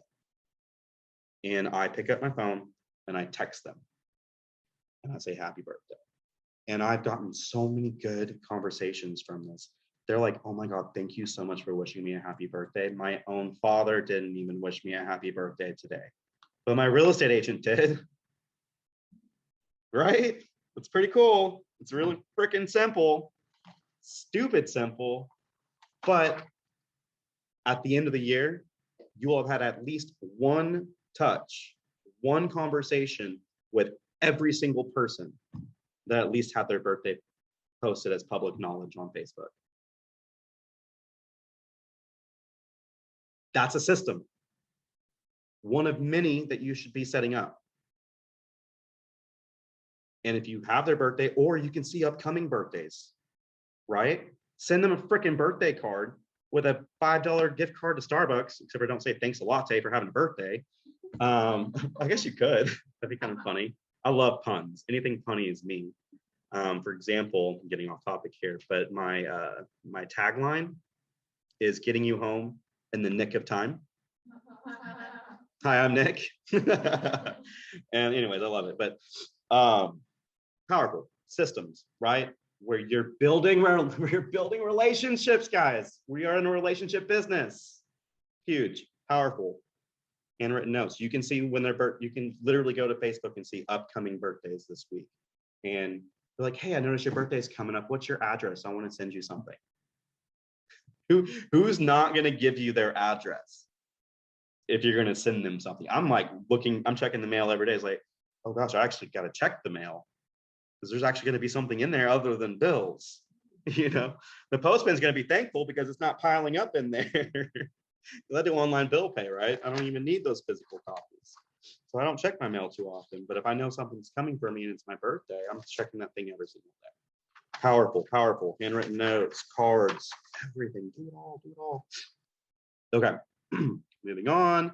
So time blocking, this is something that you want to do. Remember I said lead generation is an activity and we want to do this daily. With doing this every day, you're going to have massive results and success. But you've got to do it every day. So how are we going to do that? We are going to time block. For those of you that are dual career, have children, and time is just impossible for you to find, you can still do this while driving. How long is your commute? If you're working from home, you should be able to carve out some time if you're working from home, right? But if you're not and you're commuting and you're driving into the office or you came to this class, how long is it going to take you to get home? How many conversations can you have every day? If you could do 10 conversations a day, 5 days a week, that's 50 conversations in a week. And you're not even calling people on Saturdays or Sundays. That's 200 conversations a month. Can you build a genuine relationship with 200 people a month? You're only doing 10 a day. Saying, hey, how are you? Hey, I just want to catch up. Let's get coffee sometime. Everyone's busy. Everyone wants to go have a coffee and lunch date. And you say, let's do it. Let's get together sometime. Like, how often do you actually do? You know what I mean? Y'all all know what I'm talking about. Like, hey, let's get together. It's been forever. Totally, we totally should. And then it just never freaking happens because life, you know, we're all adults and we all do our own crap. But that's something that you can be doing every day. Oh my gosh, how have you been? I haven't talked to you forever. How are the kids? And you can do this 10 times a day. You're gonna feel great, and you're seriously, you're gonna have so much success, guys. I'm telling you. It don't matter where they are. They can be in Maine. Do you want a $4,000 check coming from North Carolina, and all you did was set them up with another real estate agent who's doing all the darn work? Does that sound pretty awesome? It's true. That's a true story. I'm literally going to get $4,000 in the mail from my friend who called me from North Carolina asking for real estate advice. And I said, you need proper representation, and I know just the person. No, I didn't. Yeah, but I pulled up 3 of the best agents in the area. I pre-interviewed them and kind of screened them, and then I sent them over to him. And I say, hey, I got 2 that I work with really well. Here's what I like. This one works really well with veterans, and this one has a team and has a full-on service. This one's an independent agent, and I'm kind of sending all 3 your way to see which one you vibe with, and let me know if they don't work out. I will happily connect you with someone. I want to make sure you have the best possible representation. And as a result, yeah, I'm letting him interview, and he ended up choosing one of the agents. And by the way, I tell all 3 of those agents that they're competing against other agents. So every single one of them are on the freaking ball, man. They're like, oh God, I got to call this guy right now. I'm trying to get this. I'm like, yeah, and it's a buy and sell. That's a 2-fer, 2 transactions. Who doesn't want 2 transactions that they didn't have yesterday? And they've got to work for it.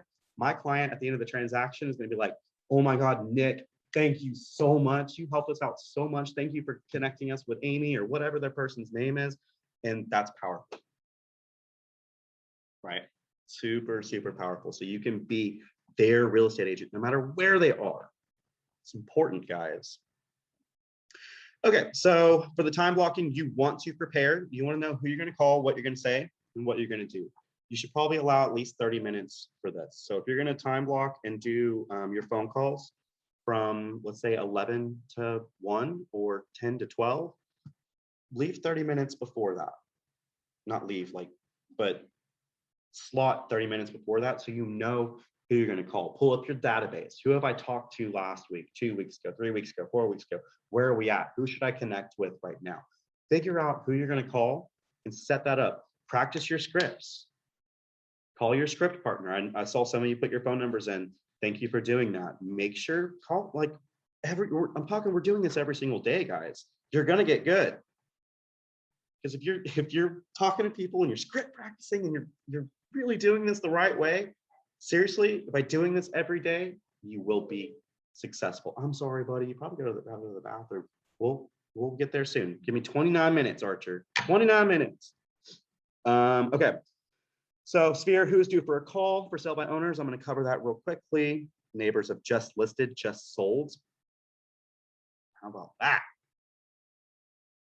What if someone, what if I had a listing in a neighborhood and it sold? You could reach out to neighbors in that neighborhood and say, hey, this home just sold for $15,000 over asking price. Have you ever thought about selling? You can literally door knock that neighborhood. Hey, did you know 123 Mayberry just sold for whatever? Have you ever thought about selling, or how much equity you have in your house? Like so much anyways. So many opportunities. Okay. So door knocking. How many of you have actually gone out and door knocked?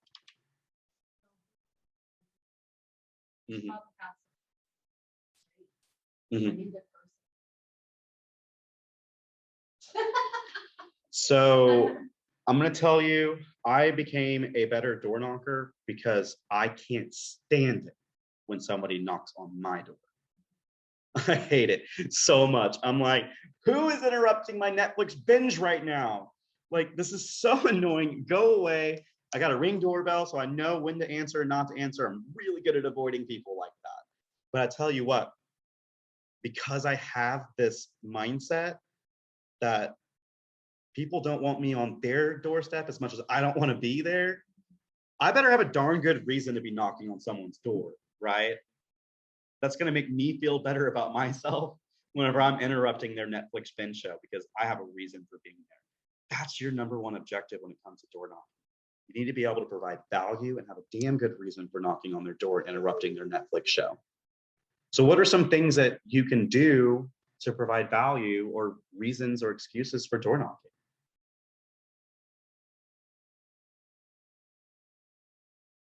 There's some examples right here. The market, tell them about the market. Yeah, I mean, how many of you have done an open house? Anybody? Okay. Well, we're going to talk about open houses here quickly coming up, but you can literally door knock around your open house and invite them to the open house. It's like, hey, Nick Aspero, Keller Williams, just want to let you know that I'm actually having an open house 2 doors down on Saturday. Would love for you to come out, take a look at the house, and give me some feedback. By the way, do you happen to know anyone that's looking to move into this neighborhood? What if their family, they want their sister to move in? You can literally pull a buyer lead out of that. And what's the number one thing people like to talk about? Themselves. So if you ask someone, hey, do you know anyone else that's looking to move into this neighborhood? And they're like, no, but I've actually been thinking about selling. How much is that house selling for? Boom, you just got a listing.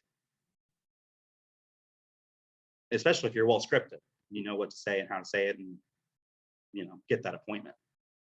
Then you send them a handwritten note. Oh my God, it was so great meeting you. I can't wait to follow up with you, and blah, blah, blah. You know what I'm saying? Okay.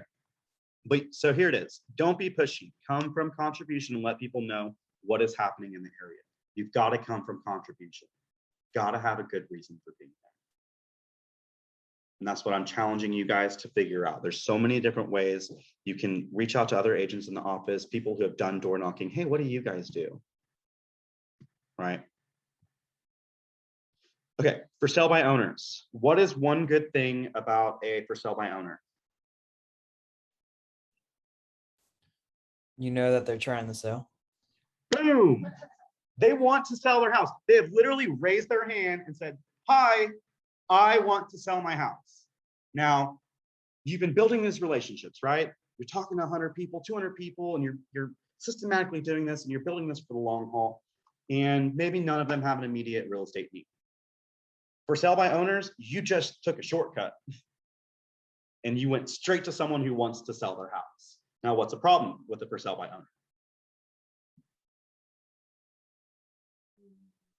They don't want an agent. Or They don't want an agent, right? And why is that? All the agents. They want to save on the commission, right? That's their number one thing. So with for sale by owners, what's that?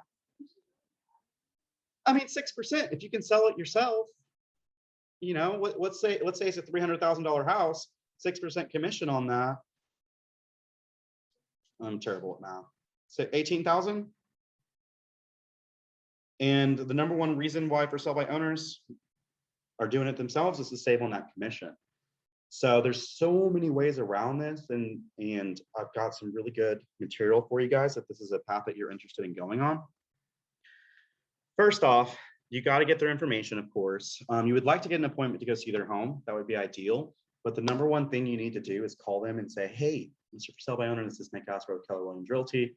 I'm sure you get a lot of phone calls. And by the way, I'm not calling you to list your house, because everybody else is calling them. All these other agents are calling them trying to get a listing, right? And the agents, the For Sale by Owner already says, no, I'm not using an agent. You know, so he's like, hey, I'm actually not calling to list your house. What I want to do is actually want to help you sell it.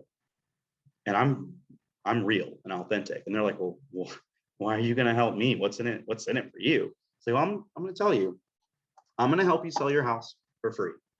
But in exchange, for anyone that comes through and takes a look at your house and doesn't put an offer in and doesn't buy it from you, will you send them my way? I'm literally going to help you sell your house for free. And in exchange, I'm telling you, I'm real talk. I'm going to be straight with you. I'm going to help you sell your house, but in exchange, anyone that doesn't buy your house, will you send them my way? I'm getting buyer leads now. And what happens whenever that for sale by owner is tired of screening calls and getting worn out from the process and all these other agents calling them? You know what I also tell Mr. For Sale by Owner? I'm sure you're getting a lot of calls from other agents, aren't you? Yeah, it's really annoying. I'm really tired of all these other agents calling. I tell you what, tell them you're working with Nick Aspero over at Keller Williams and they'll leave you alone. What did I just do there? I just made myself his real estate agent. So every time another agent calls him, he says, hey, I'm working with Nick Aspero over at Keller Williams. Eventually, whenever it comes time to list his house with a real estate agent, he's probably got a body. Every time, oh, I lost it. But when it comes time to list his house, who's he going to call? The one that's been there for him the whole time. We also have Keller Mortgage, right? Where we can offer special financing available. Mr. For Sale by Owner, this is an exclusive deal that I offer you. As long as you're working with me and sending any buyers that don't work out for you, I'm going to extend this special financing available. So if you would like to use special financing or offer that as options for anyone that is interested in purchasing your home, I'm going to extend that as well. So I'm offering value and material, right? So this guy is actually like, oh my God, this guy's going to help me sell my house for free, yada, yada, yada. But what I'm doing is I'm slowly wearing him down over time. And this is someone that I don't know, right? This is bonus on top of my immediate sphere of influence. This is how I can break through that $4 million ceiling that I'm at by calling for sale by owners. This is something that everybody can do, and you can build a massive business off of this. What if you did call two for sale by owners a week?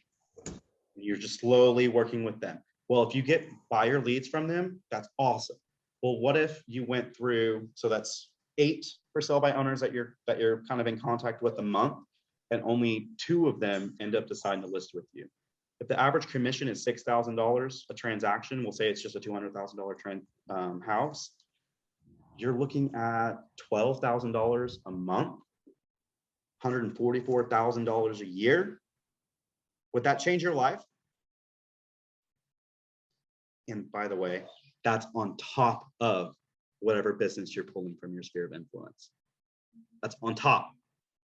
Can you build a massive real estate business by putting in a little bit of effort?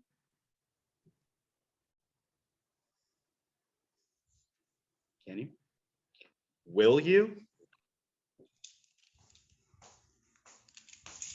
Will you do it? I want to hear a hell yeah. Yeah. Let's do it. If there's children around, I'm sorry, guys. This is me, my authentic self, and people work with me because they like me. All right. Okay, so that's for sell by owners. Any questions, feedback on for sell by owners? So what's the number one question you get when you say that? Because I like how you went about that, saying that you're helping for free. Mm-hmm. I guess What's in it for you? Why are you going to help me for free? Like whenever you call these for sale by owners, they're already irritated that you're an agent calling them trying to list their house. So you've got to overcome that immediately. Listen, I'm not trying to list your house. I'm sure you get a gazillion calls a day for other agents to list your house. Am I right? Am I right? I get it. You're pissed. I want to help you. And honestly, like, I'm going to help you sell your house for free. You're like, shut up. You're stupid. Get out of here. Go away. I'm like, no, like seriously. But in exchange, I'm going to ask something of you. We're going to work together. And in order for us to do this and me help you for free, you've got to help me too. And it's simple. So I can put together some comps for them. I'm going to do marketing. I'm going to put you on my for sale by owner database. Hey, listen, I'm calling people every day, 2 hours a day, looking for buyers for your house. Right? Because you time blocked, you're prepping your call list, you're talking to people every single day, because by doing this every day, you're going to have massive success. And in that 2 hours a day, you're also calling other for sale by owners. They don't need to know that. But you can tell them, I want to market. Is it all right if I market your listing? I want to run a Facebook ad. I'm going to get you some buyers. 100%. Your Facebook ad, that's your lead. That didn't even come from the for sale by owner. Now the for sale by owner is getting phone calls, right? From other agents, from people just looking through Zillow.com and saw it listed on Zillow. And I'm like, well, Mr. For sale by owner, how many showings did you have last week? Someone throw out a number. 5. Okay, you had 5 showings. That's awesome. Out of those 5 showings, how many of them were pre-qualified? So you're actually asking for pre-qualifications, because most for sale by owners don't. They don't even think about that. And so I'm like, wait a second. You mean to tell me you had 5 people come through your house last week and you don't even know if they're pre-qualified? So you're just letting any random stranger come into your house here? I absolutely would not be doing that. Ain't no way in hell I'm letting some random stranger come in my house not knowing they're pre-qualified. I tell you what, next time someone calls you, send them my way and I will vet them for you and make sure they're pre-qualified. And I tell you what, I'll even make an agreement with you. If they agree to buy your house after I get them pre-qualified and vetted, we don't have to worry about, paying me a commission or anything like that.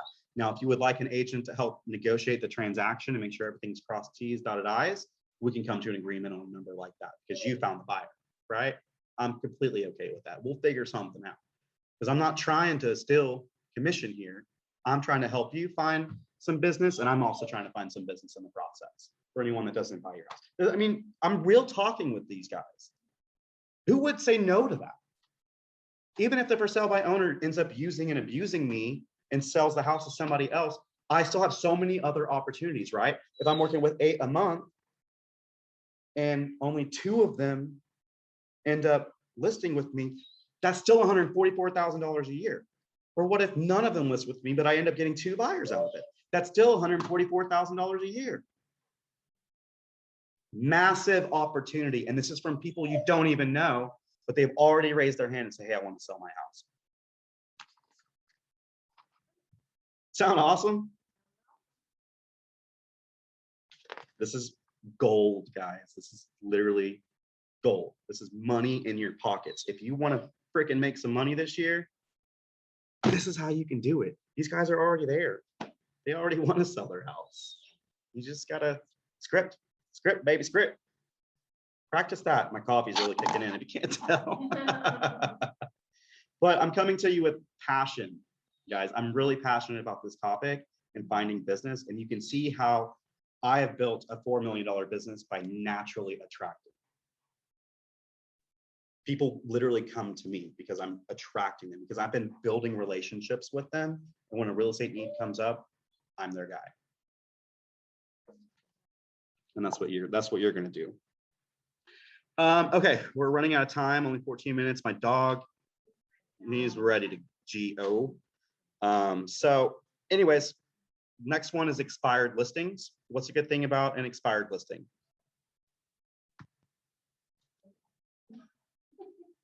At some point, they decided that they wanted to sell their house and they wanted to use an agent. Archer, come here, baby. Come here. Sorry, he's whining and crying, being a little distraction. So they really wanted to sell their house. These guys are a little bit different. You have to approach them completely differently. And because they've gone through the process with a real estate agent and they've had a bad time. So whenever you call them, you want to make sure, A, it's actually expired. Because sometimes they don't even know that they had an expired listing and they're starting to get phone calls. You want to stay low key, but be persistent and consistent. So, hey, this is Nick Aspero over at Keller Mortgage Realty, and your address just popped up on as an expired listing, and I was kind of curious what happened. I mean, why don't you think your home sold? And they're gonna unload. They're gonna be like, that darn real estate agent, I never even saw them. They came and put a sign in the yard, and that's the last time I ever saw them. They didn't communicate, they didn't talk well with me, they didn't do blah, blah, blah, blah, blah. And they're just gonna unload, and they're gonna give you every piece of information that you need. And that's what you gotta say, oh my God, I'm so sorry that happened to you. Like, I think sometimes they just let anybody get a license these days. And I just don't understand how someone could put you through that experience. Like, I am so sorry, guys. And I'm being genuine. And I kind of actually mean it. I want to help you. Let me ask you, if I were to bring you a buyer today, would you still be interested in selling? And if the answer is yes to that question, there is some desire. Like, okay, well, I'd love to meet with you. I don't have an immediate buyer for you, because that's what they're gonna be like, why? Do you got one? It's like, actually, I've got a lot of buyers in the area that are looking, and I would like to come over and see what we can do to make that happen for you. I may have the perfect buyer for you. I'd love to come take a look at the house and see what we can do, and I can show you how I get homes sold for the most amount of money in the least amount of time. Does that sound like something that you'd be interested in? If they say no, screw off. Hey, I just move on to the next call. You got to get through the no's to get to the yeses, but one yes, that's a listing. And if you did this systematically, you can still have the same massive amount of success as you had with for sale by owners. Some people really prefer working with expired listings. Some people prefer to work with for sale by owners. I challenge you to pick one and go for it and master it. Become an expert for sale by owner caller. Become an expert expired. Try both. See which one you like better. See which one works for you. And the more you do it, the better you're going to get at it. You may not have a massive amount of success in the first month, but if you're doing this every day, you're going to get a yes. It's going to happen. It's bound to happen. And just one yes a month, it's still $120,000 a year. And that's from people you don't even know. Not even talking about the businesses and relationships and everything that we spent the majority of this class talking about. Do y'all see the amount of opportunity that is out there for you? Is there any reason why you should fail in this industry? Why is it that all these other agents fail? Because they don't want to pick up the phone. They think that they can send a mass Facebook Messenger message that's not personal, not meaningful, and will actually legitimately burn bridges. It's like, I haven't talked to you in 5 years and you're just asking me if I want to buy a house. I don't even know you. Go wait. Okay. So the next one is open houses. I'm gonna like blast through this. There is another class on open houses, so I'm just gonna kind of tell you a little bit what I do. So what I do is, if you're gonna do an open house, make sure you pick a high traffic area. Someone says, hey, I have XYZ open house available. If it's off a country road, 5-10 miles away from a main intersection, I'm not doing it. You're not gonna get any traffic, because what you're gonna do is you're gonna put out anywhere from 10 to 20 directional signs that say open house with an arrow pointing to it, right? And you're doing that in major intersections and you're navigating traffic. So if it's on a Sunday from 1 to 4 p.m., which is typically when I do my open houses, then you're getting church traffic, or you know what I'm saying? People that are just out and about, and that's how you're gonna maximize how many people are coming to your open house. I also like to post in maybe local buy-sell trade groups. I'll run a Facebook ad, say, hey, open house, come on out this Sunday, because I'm trying to pull people in. And by doing so, I will have anywhere from 30 to 40 people come through my open house, and I generate about 2 to 3 leads. Now, how many of those I convert into transactions is solely on me and the follow-up systems that I have to set in place. So that's something you have to think about. Just because you get a lead doesn't mean it's going to turn into a transaction. You've got to stay on top of it, because they may not be ready to buy right now, but in 6 months from now, when they are, you're the one that stayed in contact, and you're going to be the one that they call, especially if you send them a handwritten note, right? You can solidify yourself as their real estate agent. Hey, thank you so much for coming out to my open house. It was so great catching up with you. I can't wait to work with you in the future. Let me know if there's anything I can do for you. Boom, powerful. Appreciate you. Wish you all the best. Okay, so open house. What I do is I put out, I have 20 directional signs. I put out at least 15. And if I'm actually close to the major intersection, I will literally put out 4 directional signs in that intersection. Like, I litter the town with, I use every single one of my directional signs as possible. I'll put them all in the yard if it's, you know what I'm saying? Like, they're all going to point in. Then I also bought, you know, those little pinwheels where like, it's like the little pig goes wee all the way home on that Geico commercial, and he's out the window, wee, and it's like little pinwheels that you blow on them and they spin. Well, I bought a package of those from Amazon, red and silver, and I put them like along the driveway, and if there's a sidewalk, or all in the yard. And so when the wind's blowing, they're all like twirling around, and it's just kind of eye-popping, eye-grabbing. I also have an open house, 7-foot, 8-foot banner that I put in the yard. And that's kind of it for that. Inside, I don't bake cookies. I don't do anything like that. Anything that you bring to that open house, food and drink wise, it better be something that you like, because you're probably going to be taking it home with you. So for me, what I do is I do an assortment bag of chips, and I have bottled water. I also did a koozie campaign. As you know, I get a lot of business from the dive bar. And so I actually donate koozies, and I had coasters made that I donated to the bars, and I'll take them around. And so my koozie campaign, once I went to Boomer Jackson, North Fort Worth on a Friday night, I had 200 koozies, and it was my objective to give away 200 koozies. And the first thing everyone did whenever they saw the koozie, oh, you're in real estate. I actually ended up pulling 2 leads from that night. I didn't close anything from that night because I was still new and didn't have a good follow-up system, but still I had 200 conversations that night. But it took me 3 shots of whiskey before I could get out there and really just go up to a stranger and say, hey, do you want a free koozie? And I think out of the 200 people that I talked to, only 3 people said no. Everyone likes free stuff. Anyway, so I put those koozies on bottled water. I set up a little display. I organized the chips because I have suffered from a mild case of OCD. And then I have a sign-in sheet. I actually have a physical sign-in sheet. I don't do digital. Everyone does open houses differently. The reason why I do this is because when they come into the open house, the #1 game that people like to play is avoid the realtor. And I let them play that game, and it works for me. Because when they come in, I always make a joke, and I'm like, hey, welcome to the open house. It's open. And it's corny, it's stupid. I get some chuckles, I get some laughs, and I get some eye rolls. Doesn't matter, that's my introduction, right? And I do it with a smile, and I'm trying to make an impression. and then take a look around, let me know if you have any questions, and then I step back and I let them play avoid the realtor. Now, typically what I do is I set up in the kitchen.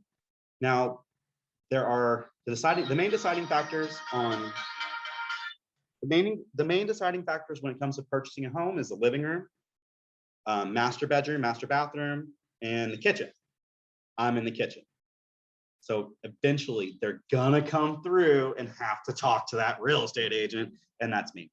And this is the question, I want you to write it down. It works every time for me, almost every time. Because I always get an answer. So, how long have you been looking? Obviously they're looking, right? Oh, 3 months? Oh, wow, that's wild, that's crazy, blah, blah, blah. I go into a conversation. And then ideally what I do is like, well, tell me a little bit about what you're looking for. And if they start telling me about it, I flip over that sign-in sheet and I start writing it down. Oh, 3-bedroom, 2-bath. What about the school district? Do you like this school district? Or what about square footage? 2,000 square feet, is that not big enough, too big? Okay, awesome. Well, I'll tell you what, obviously I'm doing an open house right now, but I'd love to meet with you and kind of really dive into this and start seeing some houses that really fit your criteria. Would you be able to meet on Tuesday? Boom, I just set a buyer appointment. Now, I want to set that appointment to come meet in the office. And of the people that actually come and meet with me in the office that show up, I have 100% conversion ratio. I get a signed buyer's representation agreement 100% of the time. Now that's for the people that show up, right? That actually come to the office, they carve out time to meet with me. That means they're serious. Cool. It works. It really does work. How long have you been looking? And then you just kind of figure everything out through probing questions. Any questions on open houses? Cool. Well, that we've already covered agent referrals. I've already covered a lot on social media. There's going to be other classes, so definitely take a look at those. Before you leave, we've got 2 minutes. I have a huge favor of you. What I need you to do is pull out your phone, your laptop, go to a web browser, and type in www.kwueval.com. And what you are about to do is you are about to leave me a review on how today's class went. So I'm going to go to kwueval.com.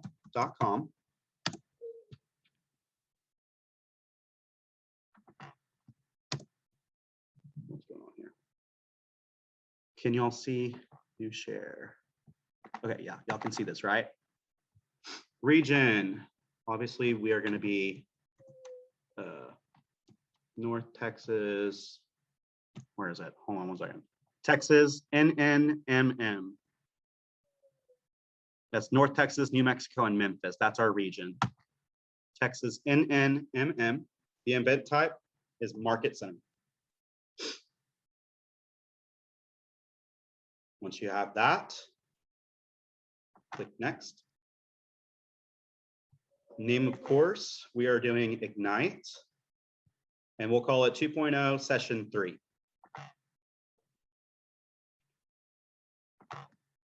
Instructor is Nick Aspero. And you're going to scroll all the way to the bottom because these are all certified instructors, which I am going to be one day, but I need reviews like this to do that. So instructor not in dropdown, type in Nick Aspero. And then please rate me. If you're not going to give me 5s, go ahead and close out now. You're good to go. I'm just kidding, guys. Thank you so much. I appreciate y'all. I hope you got something out of today.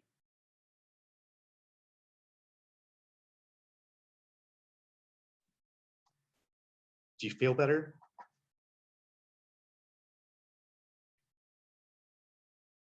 Yes, thank you, Nick. You're welcome. I hope you guys find massive amounts of business. I look forward to seeing you on the other side of a transaction. And My office is the one next to the phone duty closet room. So if ever I'm in, I have an open door policy. Come on in. My dog is ready to leave. He's crying and whining, and I know, buddy. I know. You ready to go? Want to go home? Appreciate it, Nick. Yes, sir.